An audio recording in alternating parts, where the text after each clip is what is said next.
नमस्कार साथियों, मेरा नाम अनुपम प्रसून है। आप एनएमएफ न्यूज देख रहे हैं। साथियों, दरभंगा में कल जिस हिसाब से प्रधानमंत्री नरेंद्र मोदी की मां के खिलाफ अपशब्द कहे गए, उससे पूरा बिहार गुस्से में है। आपने देखा होगा कि रफीक उर्फ राजा को थोड़ी देर पहले गिरफ्तार किया गया है, लेकिन गिरफ्तारी भर काफी नहीं है। अब सोचिए कि जिस कांग्रेस पार्टी ने रफीक उर्फ राजा जैसे कार्यकर्ताओं को पाला, अपनी पार्टी से बाहर नहीं किया, यह जानते हुए भी कि प्रधानमंत्री की मां के खिलाफ उसने भरे मंच से अपशब्द कहे, उस पर कोई कार्रवाई नहीं की गई। और अब क्या ऊपर से तुर्रा यह है कि सोशल मीडिया पर कांग्रेस और कांग्रेस के पाले हुए कुछ लोग एक नैरेटिव चला रहे हैं कि रफीक उर्फ राजा तो पहले बीजेपी से ही जुड़ा हुआ था। इसमें क्या सच्चाई हम आपको यह बताएं, उससे पहले एक तस्वीर दिखाना चाहते हैं। प्रधानमंत्री नरेंद्र मोदी की मां के खिलाफ जिस हिसाब से बेलगाम शब्द का इस्तेमाल किया गया, अपशब्द का इस्तेमाल किया गया, मर्यादा तार तार की गई, उस पर आज बीजेपी और कांग्रेस के कार्यकर्ताओं के बीच लाठियां चली हैं। कई लोगों के सिर फटने की खबर आ रही है। पहले आप वो तस्वीर देखिए कि बिहार में यह मुद्दा कितना बड़ा हो गया। अंदाजा भी नहीं था कि कांग्रेस सेल्फ गोल कर लेगी। कांग्रेस को यह पता भी नहीं है कि बिहार के लोग कितना गुस्से में हैं। आप पहले वो तस्वीर देखिए।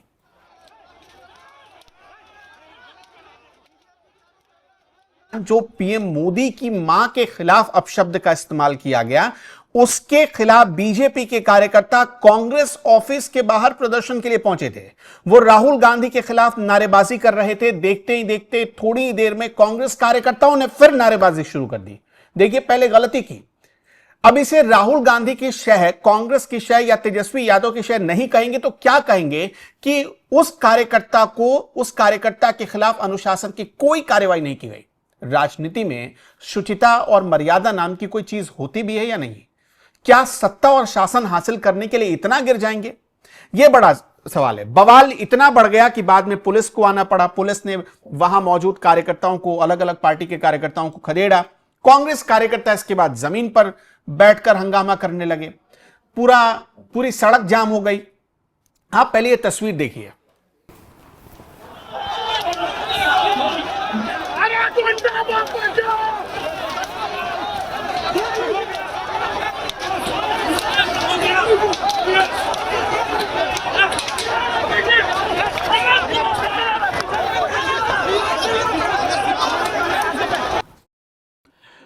अब आपको हम एक ग्राफिक्स दिखाना चाहते हैं जिससे आपको यह अंदाजा लग जाए कि कांग्रेस की यह आदत बन गई है, उसके डीएनए में शामिल होता जा रहा है कि प्रधानमंत्री नरेंद्र मोदी के खिलाफ कुछ भी बोलते चले जाओ, क्योंकि मोदी इन चीजों को इग्नोर करते हैं।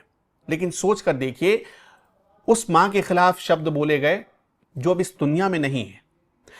लेकिन ये कोई पहली बार नहीं है। कांग्रेस की जो सुप्रीम लीडरशिप है ना, वो भी नरेंद्र मोदी के खिलाफ ऐसे ही शब्द कह चुकी है। और इस वक्त हमारे साथ बीजेपी के प्रदेश प्रवक्ता सुमित शशांक भी मौजूद हैं। वो सब कुछ देख रहे हैं कि क्या सोशल मीडिया पर चल रहा है, कैसे इतना होने के बाद भी लीपापोती में कांग्रेस और उसकी पूरी टीम लगी है। वो ये भी देख रहे हैं कि बिहार में क्या माहौल बन रहा है। लेकिन सुमित शशांक जी, गलती तो आप लोगों की भी है। आप लोगों की गलती इसलिए है कि बताइए, आप लोगों ने यह बर्दाश्त कैसे कर लिया? देखिए अनुपम जी, निश्चित रूप से ये बर्दाश्त योग्य चीजें नहीं है। मैं सिर्फ इतना कहूंगा, सबसे पहले मेरा यह स्पष्ट रूप से मानना है कि इस देश की जो सांस्कृतिक विरासत है उसमें मां शब्द का बहुत महत्वपूर्ण स्थान है। मां वो अलौकिक शब्द है जिसके स्मरण और उच्चारण मात्र से ही मनुष्य की हर पीड़ा का नाश हो जाता है। मां वो अलौकिक शब्द है जिसके स्मरण और उच्चारण मात्र से मनुष्य का रोम रोम पुलकित हो जाता है। हम उस समाज में रहते हैं, उस परंपरा से आते हैं जहां आदि शक्ति मां जगदम्बा की पूजा माता के स्वरूप में की जाती है। हम ईश्वरीय तत्वों की पूजा मां के स्वरूप में करते हैं। तो वहां पर एक व्यक्ति के द्वारा खास करके उस मंच का प्रयोग किया जाना कांग्रेस पार्टी का, और वहां पे राजा उर्फ रिजवी का प्रयोग किया जाना, ये संयोग नहीं है, ये प्रयोग है। ये प्रयोग है धार्मिक तुष्टीकरण की उस ऊंचाई पर ले जाना चाहते हैं राहुल गांधी, जहां एक मां का अपमान तो हुआ ही हुआ, लेकिन दूसरी तरफ आपने देखा कि इसके पीछे की कहानी देख लीजिए, 2-4 दिन पहले की भी कहानी देख लीजिए कि कैसे श्रद्धेय बाबा सुमित जी, मैं साहब। जो आपकी बात समझ पा रहा हूं कि आप ये कहना चाहते हैं कि अब चूंकि कांग्रेस इस मामले में फंस गई है, इसलिए एक मुसलमान का नाम लेकर वो एक नया एजेंडा चलाना चाहती है और हिंदू मुसलमान करना चाहती है, आप ये कहना चाह रहे हैं? निश्चित रूप से अनुपम जी, आज ही नहीं, आज से पहले भी सबने देखा है, और ये कहानी आज की नहीं है। आज 13वां दिन है राहुल गांधी की यात्रा का, और मैं कहूंगा कि राजनीतिक रूप से जब वो बेतिया पहुंचे हैं तो बेतिया में उनकी राजनीतिक 13वीं उनकी पार्टी की मनाई जाएगी। ये तब हुआ जब एक मां के विषय में अपशब्द उन्होंने कहे थे, और इस यात्रा को तो हम लोग काफी दिन से देख रहे हैं। पहले नोट जिहाद की बात करना, फिर वोट जिहाद की बात करना, फिर लैंड जिहाद की बात करना, और वोट जिहाद, नोट जिहाद, लैंड जिहाद के बाद गालियों के जिहाद की एक नई परंपरा। सबसे पहले सनातनियों के भीतर विरोधाभास की स्थिति को लाना, और आपने देखा कि श्रद्धेय बाबा साहब भीमराव अंबेडकर की मूर्ति के आगे किस तरीके से राहुल गांधी अपमानजनक रवैया अपनाते हुए उनकी मूर्ति के आगे नतमस्तक होने के बजाय मौलानाओं को संतुष्ट करने के लिए चले जाते हैं। ये ज्यादा उनकी प्रायोरिटी लिस्ट में था कि मौलानाओं को संतुष्ट करना है, बाबा साहब भीमराव अंबेडकर की मूर्ति के आगे उनको नतमस्तक नहीं होना।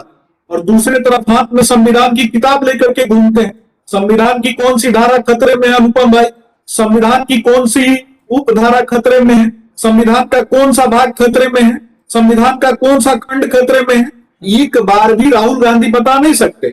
लेकिन जिस संविधान के पन्नों पे मर्यादा पुरुषोत्तम श्री रामचंद्र जी को भाव चित्रात्मक लिपि में अनुकृत किया गया है, उसके खिलाफ बोलेंगे और उसके खिलाफ आरोप भी लगाएंगे। मेरे पास पूरी लिस्ट है जो अभी थोड़ी देर पहले आप देख रहे थे। कांग्रेस 2007 में सोनिया गांधी ने मौत का सौदागर कहा, 2014 में फिर से सोनिया गांधी ने जहर की खेती करने वाला बताया, 2014 में मणिशंकर अय्यर ने कहा कि चाय वाला कभी पीएम नहीं बन सकता, 2014 में इमरान मसूद ने कहा बोटी बोटी काट देंगे, 2016 में राहुल गांधी ने कहा खून के दलाल, 2017 में मणिशंकर अय्यर ने फिर से नीच शब्द का इस्तेमाल कर दिया, 2018-19 मतलब 19 का चुनाव चल रहा था, राहुल गांधी ने पूरा चौकीदार चोर है का एजेंडा चलाया, 2018 से शुरू किया, 2019 लोकसभा चुनाव तक चलता रहा। 2022 में कांग्रेस के नेता है महाराष्ट्र के नाना पटोले, वो कहते हैं कि मार सकता हूं और गाली भी दे सकता हूं। बताइए, 2022 में शेख हुसैन कहते हैं कुत्ते की मौत मारूंगा, 2023 में मल्लिकार्जुन खड़गे कहते हैं रावण की तरह 100 मुख, 2025 में दरभंगा की रैली में क्या हुआ वो तो सामने ही है। देखिए अनुपम जी, एक प्रजाति होती है, उस प्रजाति की पूंछ में अगर आप पाइप भी लगा देंगे ना, वो सीधी नहीं है। तो मुझे लगता है कि ये पूरी की पूरी कांग्रेस उसी प्रजाति से प्रभावित है। और रही बात देश में जो हमारी जो धार्मिक परंपराएं, जो धार्मिक रीति रिवाज है, उनको गाली देना कांग्रेस पार्टी के लोगों को काफी अच्छा लगता है, क्योंकि धार्मिक रूप से सांप्रदायिक तुष्टीकरण करने की राजनीति ये करते हैं। मैं सिर्फ इतना बताऊंगा कि आप देख लीजिए ना कि बिहार में इन्होंने किन लोगों के साथ रैली करना पसंद किया। सबसे पहले उदयनिधि स्टालिन को बुलाना, दयानिधि मारन को जैसे लोगों के नाम पर राजनीति कर, जिन लोगों ने सनातन को डेंगू मलेरिया एड्स कहा था, वैसे लोगों के साथ तो ये रैली कर रहे हैं। वो भी कहा तो बिहार की सांस्कृतिक राजधानी दरभंगा, बिहार की सांस्कृतिक राजधानी दरभंगा में गाली दी जा रही है। इसको देश की यशस्वी प्रधानमंत्री जी की पूज्य माता श्री को, जो जिनका देवासान हो चुका है, हाँ, जो स्वर्गीय हो चुकी है। दरभंगा अपने आदर सत्कार के लिए जाना जाता है, वहां पर आप इस तरह के शब्द।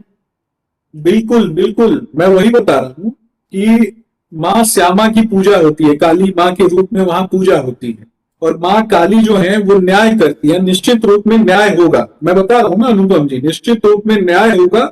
एक देश के उस गरीब बेटे को गाली नहीं दी गई है, उसकी मां को गाली नहीं दी गई है। देश में 100 करोड़ से ज्यादा सनातनियों की माओं को गाली दी गई है, जो देश की परंपराओं में विश्वास रखते हैं, जो देश की जो एकता अखंडता में विश्वास रखते हैं, उनको गाली देने का काम किया गया है, उनकी माताओं को गाली देने का काम किया है। और राहुल गांधी जी की पार्टी के लोगों के द्वारा ये नया नहीं है। इसके पहले भी आप देखिए ना, प्रधानमंत्री के पद की तो गरिमा होती ही है, राष्ट्रपति को भी राष्ट्रपत्नी कहा गया, इनके द्वारा, यही कांग्रेसियों के द्वारा कहा गया ना।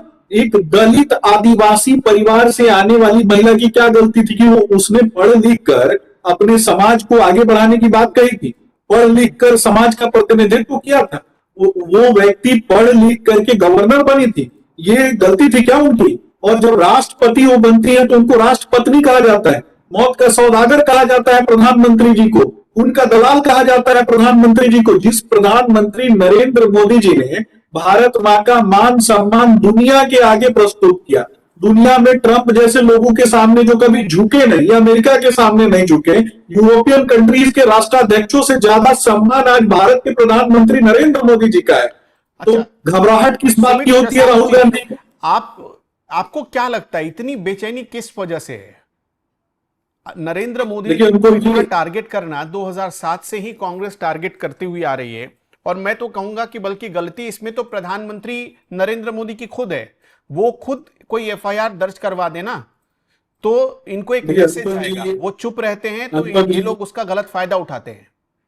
अनुपम जी, ये कहानी नई नहीं है। ये देखिए, इंडी गठबंधन और खास करके कांग्रेस पार्टी, इसको सत्ता में रहने की आदत हो चुकी थी।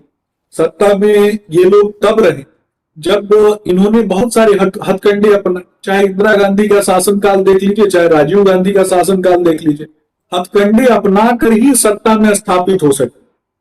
और वर्तमान में जब इनको चुनौती देने वाले लोग आ गए, जो भारत मां को की बात करते हैं, जो सांस्कृतिक एकता की बात करते हैं, जो इनकी फूट डालो राज करो नफरत फैलाओ की नीति में नहीं फंसते, जो कहते हैं कि हिंदू तन मन हिंदू जीवन रग रग हिंदू मेरा परिचय, जब वो ये बात कहते हैं और जब भारत की एकता अखंडता की बात करते हैं, वो कहते हैं कि चाहे हिंदी भाषी राज्यों की बात हो, चाहे दूसरी भाषा में बात करने वाले जो लोग हैं, सबकी सांस्कृतिक एकता की बात जब हम करते हैं, तो इनको तो फूट डालने का, जो नफरत फैलाने का जहर है, वो तो फैलाना ही है। तो अब ये नफरत फैलाने की नीति में अनुपम भाई ये सक्सेस नहीं हो पा रहे। देखिए, और एक व्यक्ति जब वो कुंठित हो जाए, लेकर आए बिहार, उस वक्त भी बिहार के मन में कोई अच्छी भावना नहीं आई। बताइए, मतलब स्टालिन के राज में बिहारी मजदूरों के साथ क्या हुआ? अखबारों की हेडलाइंस बनी वो चीजें। उनके राज में बिहारियों को किस हिसाब से सम्मान मिलता है वो भी सब जानते हैं। मैं इस पर बहुत ज्यादा कुछ नहीं कहना चाहता, ये सब चीजें मीडिया में मौजूद हैं। ये आज आपके इलाके में थे, ये आज चंपारण बेतिया के इलाके में थे। मुझे एक चीज का जवाब दीजिए, आप उस इलाके के लोगों के रग रग से वाकिफ हैं। इनके किसी भाषण से, इनकी किसी भावना से क्या आपको लगा कि इनमें थोड़ी भी ग्लानि है कि इनके मंच से ऐसा भाषण दे दिया गया जिससे प्रधानमंत्री की मां को अपशब्द कहे गए?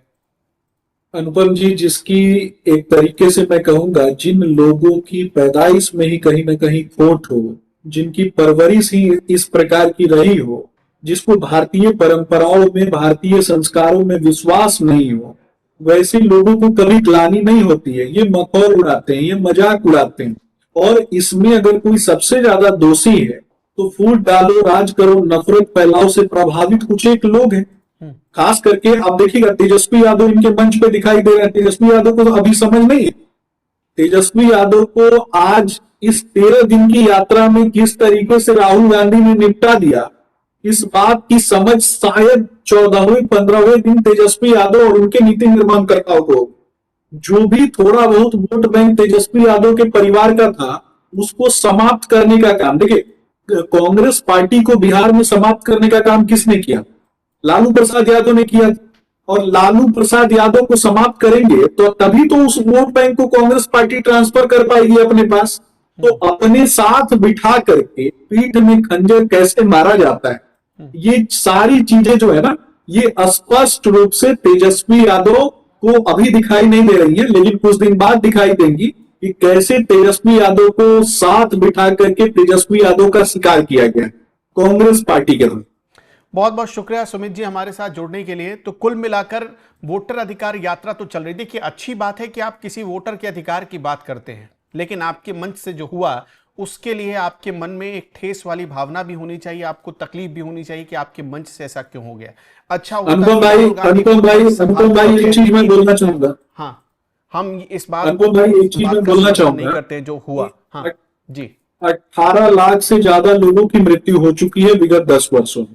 उस 18 लाख लोगों के नाम पर बूथ लूट के जिन लोगों ने राज किया, बिहार में कहते हैं ना गैंग्स ऑफ राष्ट्रीय जनता दल, गुंडा पार्टी, गुंडा पार्टी ऐसे ही नहीं कहते। आप कहीं भी किसी भी चौक चौराहे पर जाकर के सिर्फ इतना कहिएगा कि बिहार में गुंडा पार्टी है, तो लोग बोलेंगे क्या राजद के विषय में बात कर रहे हैं क्या? तो जब सांकेतिक रूप से जब लोग समझ जाते हैं कि गुंडा पार्टी का क्या अर्थ है, अपराधियों, बाहुबलियों, गुंडों, व्यभिचार में लिप्त लोगों को कहीं ना कहीं प्रश्रय देने का काम किसने किया था? लालू प्रसाद यादव ने किया था। वैसे लोगों को सत्ता प्राप्त संरक्षण किसने दिया? लालू प्रसाद यादव ने दिया। और वैसे ही लोगों को टिकट दे करके पैचेज ऑफ वोट्स की दलाली करने वाले लोगों को टिकट प्रदान करके बाहुबली के रूप में और विधायक के रूप में स्थापित करने का काम लालू प्रसाद यादव ने किया। अब 18 लाख मरे हुए लोगों के नाम पर जिन लोगों ने पहले बूथ लूटा था, अब वो बुर्का गैंग को एक्टिवेट करना चाहते हैं। और ये जिसने राजा उर्फ रिजवी कौन है? ये बुर्का गिरोह का उसी का एक बाई प्रोडक्ट अच्छा, है। तो इसलिए उसी कार्रवाई बुर्का नहीं हो गिरोह के बाई प्रोडक्ट के द्वारा नहीं, कार्रवाई क्यों नहीं हो रही कि वो एक मुसलमान है इस वजह से? कार्यवाही निश्चित रूप से अनुपम जी की कार्यवाही होगी और ऐसे लोगों को फांसी की सजा होनी चाहिए। ऐसे लोगों को राजा और रिजवी पर नहीं, कांग्रेस तो नहीं करेगी भैया। कांग्रेस ने तो करवाया है, राहुल गांधी ने तो करवाया है, कांग्रेस पार्टी के मंच का प्रयोग किया गया है। आप देखिए ना, अगर किसी को माफी मांगनी है, पार्टी से है जो कांग्रेस कह रही है।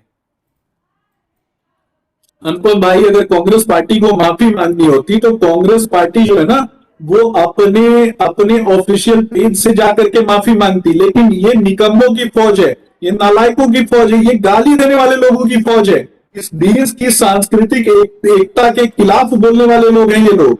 मुझे लगता है कि राजा उर्फ रिजवी नहीं होता, यहाँ कोई और होता तो शायद चीजें अलग होती। लेकिन राजा उर्फ रिजवी है, तभी कांग्रेस पार्टी पर प्रश्न भी खड़ा होता है और कांग्रेस पार्टी के लोगों के द्वारा ये करवाया भी गया है, ये प्रायोजित है। बहुत बहुत शुक्रिया सुमित जी आपका हमारे साथ जुड़ने के लिए। दर्शकों, आपका क्या कहना है इस मामले पर हमें कमेंट बॉक्स में जरूर बताइएगा। फिलहाल इस वीडियो में इतना ही। नमस्कार।